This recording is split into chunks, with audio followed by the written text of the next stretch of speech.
કહેવા માટે ગાંધીનું ગુજરાત, કહેવા માટે દારૂબંધી વાળું ગુજરાત, અલ્પેશ ઠાકોર, જિગ્નેશ મેવાણી, હાર્દિક પટેલ, કહેવા માટે યુવા નેતાઓ, પણ જે રીતે એમણે રેડ કરી છે, નામ જનતા રેડ આપ્યું છે, પણ જે આખી હકીકતો સામે આવી છે, અનેક સવાલો ઉભા થાય છે, અને એટલે જ ચર્ચા કરીશું. ચર્ચા કરવા સ્ટુડિયોમાં ઉપસ્થિત છે જયરાજસિંહ પરમાર, કોંગ્રેસના નેતા છે, રેશમા પટેલ ભારતીય જનતા પાર્ટીના નેતા છે, સાથે છગન પટેલ સામાજિક કાર્યકર્તા છે. આપ તમામનું સ્વાગત છે. લઠ્ઠાકાંડની આગ આખા ગુજરાતમાં ફેલાઈ, પણ હવે કાંડમાં પણ કારનામા બહાર આવ્યા છે. લઠ્ઠાકાંડની આડમાં ત્રિપુટી એટલે કે હાર્દિક, અલ્પેશ અને જિગ્નેશની જનતા રેડ ખરેખર જનતા માટે હતી કે પછી જનાધાર માટે? જનતા રેડના નામે પ્રપંચ કરીને મસમોટા દેખાડા થયા હોવાની ફરિયાદ આજે ગાંધીનગરના 21 સેક્ટરમાં ફરિયાદી કંચનબહેને કરી છે, જેમનો આક્ષેપ છે કે ત્રિપુટી જનતા રેડ કરવાની સાથે જ દારૂ લઈને આવી હતી. શું ખરેખર જનતા રેડમાં જનતાનો દુરુપયોગ કરીને સપાટા પાડ્યા કે પછી સસ્તી પ્રસિદ્ધિ મેળવવા પહેલા જ આ જનતા રેડના નામે મેલી મુરાદ હતી? એ મોટો સવાલ છે. દારૂના અડ્ડા પર જનતા રેડ કે નાટક? હાર્દિક, અલ્પેશ અને મેવાણીની ત્રિપુટી પર તવાઈના એંધાણ.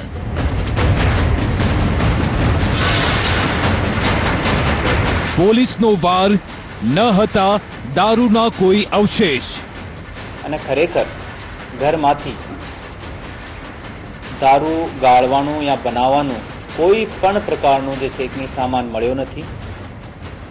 ફરિયાદીની ફરિયાદ, ઘરમાં ગેરકાયદે ઘૂસણખોરી. એ લોકો લઈને આવ્યા હતા. એ લોકો લઈને આવ્યા હતી કે પોટલી કઈ મૂકી, પાસમાર તપેલી ભરી, મોડીમાં બાયને બાયને પછી અંદર પેઠા ખાલી ખોટી ધમકી હાલતા હતા કે 2020 તમારે બોલવાની અમત જે કરતા કરવા દો. દારૂબંધીના દાનવને ડામવા કર્યો માત્ર દેખાડો.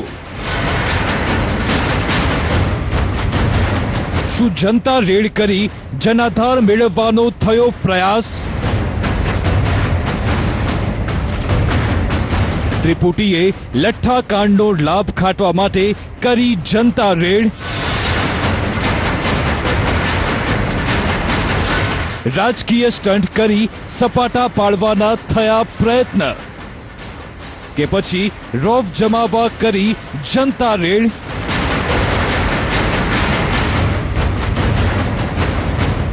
ત્રિપુટીનું તરકટ, સ્વાર્થ માટે જનતાનો ઉપયોગ, લાભ માટે કાયદાના લીરે લીરા ઉડાવવા કેટલું યોગ્ય? કેમ ત્રિપુટીએ જનતા રેડમાં પોલીસને ન રાખી પડખે? દારૂ પહોંચાડ્યો, એ દારૂ પહોંચાડ્યા પછી બીજા કયા એવા આગેવાનો હતા જેણે એ મહિલાની પરવાનગી વગર ગેરકાયદેસર રીતે ગૃહ પ્રવેશ કરીને એના ઘરની અંદર એમણે દરમિયાનગીરી કરી તપાસ કરવા માટે એસપી ગાંધીનગર દ્વારા હાલ તપાસ થઈ રહી છે.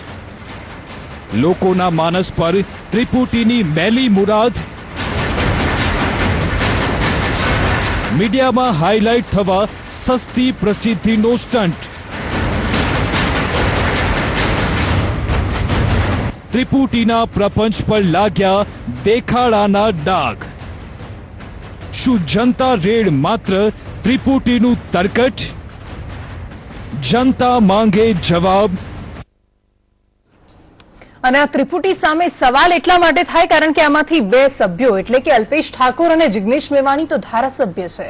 જયરાજસિંહજી, સવાલ એ રહેશે કે ધારાસભ્યનું કામ કાયદાઓ ઘડવાનું છે, પ્રજાની વાત મૂકવાનું છે. કોઈના ઘરમાં ઘૂસીને કાયદો હાથમાં લેશે તો પછી આ તો થવાનું છે.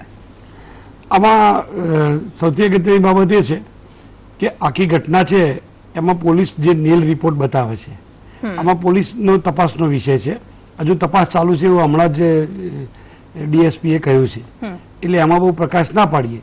પણ એમાં બીજા પરિપ્રેક્ષમાં જવાની જરૂર છે, એટલા માટે કે જે ઘટના બની હતી જે દિવસે, એ દિવસે તો દારૂની પોટલી મીડિયાએ બતાવી જ છે ને, બધા તમામ મીડિયાના, અને આપણા સ્ક્રીન પર પણ હમણાં દેખાય છે.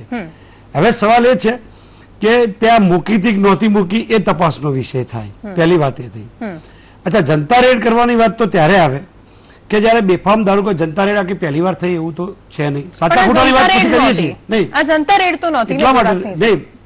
આજે 10, 15, 25, 50 માણસો જાય એ જનતા જ ગણાય. એની આગેવાની કોને લીધી એ અલગ વસ્તુ છે, બાકી જનતા તો એ ગણાય જ. એ મતદાર પણ છે, એ નાગરિકો છે, એ આધાર કાર્ડ ધરાવતા છે, આ બધું હશે જ. એટલે આમાં સવાલ એ છે કે જનતાની સવાલ નથી, મારી વાત જુદી છે એમાં કે દાખલા તરીકે હમણાં એ આ ઘટના જેનાથી પ્રકાશમાં આવી છે એ સોલામાં ઘટના બની હતી. પોલીસ પણ સાંભળતી હોય તો બે કાન ખોલી સાંભળી લે કે ઘટનામાં પ્રકાશમાં બની હતી. એમની ઉપર એમને પ્રોહિબિશનનો ગુનો દાખલ કર્યો. પ્રોહિબિશનનો ગુનો 4 જણા ઉપર તો દાખલ કર્યો જ છે. એનો મતલબ કે એમને દારૂ પીધો હતો, દૂધ પીને તો આવ્યા જ નહોતા, એ દૂધ તો પીધું નહોતું ને, તો ગુનો દાખલ કર્યો, એમને દારૂ પીધો છે. તો પહેલો તપાસનો વિષય એ થાય કે દારૂ ક્યાંથી આવ્યો. પોલીસ ત્યાં તપાસ કરતી નથી. પોલીસ નિષ્ફળ છે, સરકાર પણ નિષ્ફળ છે. પોલીસ ત્યાં તપાસ કરતી ચર્ચાઓ કરી છે નથી. પોલીસ અત્યારે ફક્ત જે લોકો છે એમને ખોટા પાડવામાં વ્યસ્ત છે. મને સવાલ એ છે, ખોટાને ખોટા તો કહેવું પડશે ને. એનો વાંધો નથી, તપાસમાં જે આવે એમાં ના નથી. ભલે ડીલ રિપોર્ટ થયો, આજે ટ્રેસ પાસની જે વાત કરી, ટ્રેસ પાસની વાત પણ એની સાથે હું ડિનાય નથી કરતો.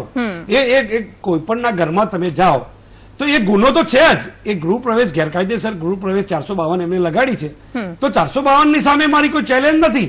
એ તો કોર્ટની મેટર છે, કોર્ટ એ અદાલત નક્કી કરશે સાચું ને ખોટું. પોલીસે જે પંચખ્યાત કર્યો છે, જે પંચનામું કર્યું છે, એનો સવાલ આવે છે. પહેલા તો એ મૂકી દીધા, એમને નિવેદનો લેવડાયા, બરાબર. તો આજે નિવેદન આવ્યું છે જે ફરિયાદીનું, એ નિવેદનને હું ડિનાય નથી કરતો, મારી વાત સમજો. પણ સવાલ એ છે કે પ્રજાએ આ સ્થિતિ ઉપર જવું કેમ પડે છે.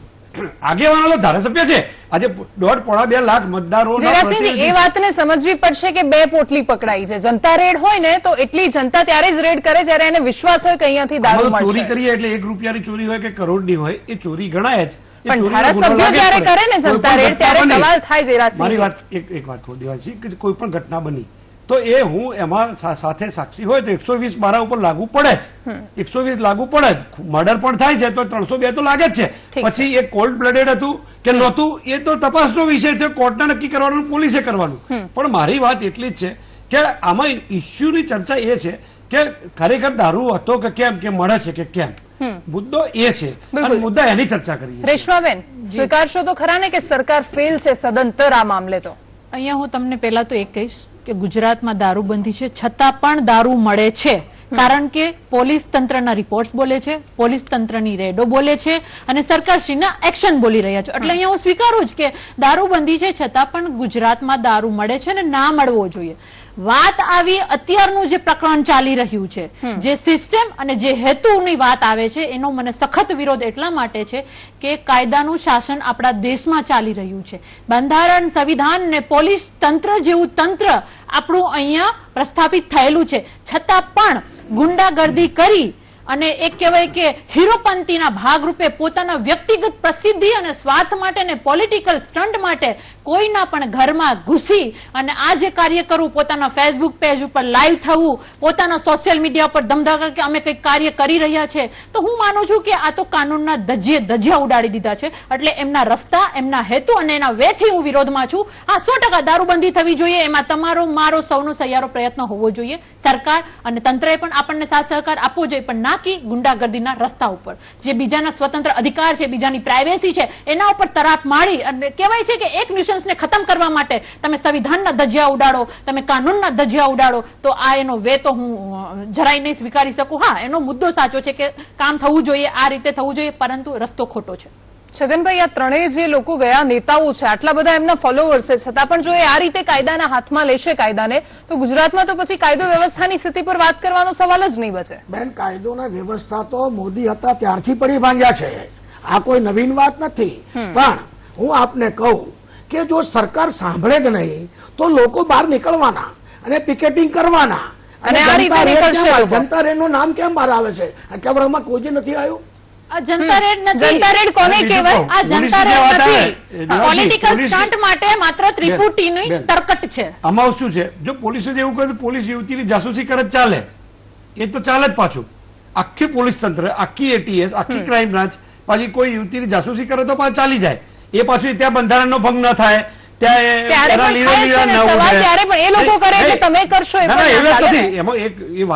જસ્ટિફાય કરતો જ નથી એ વાત. જો હમણાં 2 દિવસ પહેલા જે હમણાં અહીંયા રેપની જે ઘટના સામે આવી હતી, એમાં યુવતી પોતે એમ કે છે કે મને આવા પ્રશ્નો પૂછ્યા. જો હાઈકોર્ટે દાખલ થવું પડ્યું, છેવટે અહીંથી ન્યાય ના મળ્યો, પોલીસ કમિશનર શ્રી પોતે પ્રેસ કોન્ફરન્સ કરે કે અમે નિયમ અનુસાર આ જ કમિટી તપાસ કરશે અને પછી હાઈકોર્ટમાં જવું પડ્યું, પછી ના છૂટકે જવું પડ્યું. એના કરતા સામેથી જે અધિકારી સામે અધિકારી કોણ છે એથી મતલબ નથી, પણ જે અધિકારી સામે આક્ષેપો થયા તો એ અધિકારી સામેથી છોડી દીધો હતો. ગ્રેસફુલી સામે નથી છોડ્યું ભાઈ, હાઈકોર્ટે હુકમ કરવો પડે.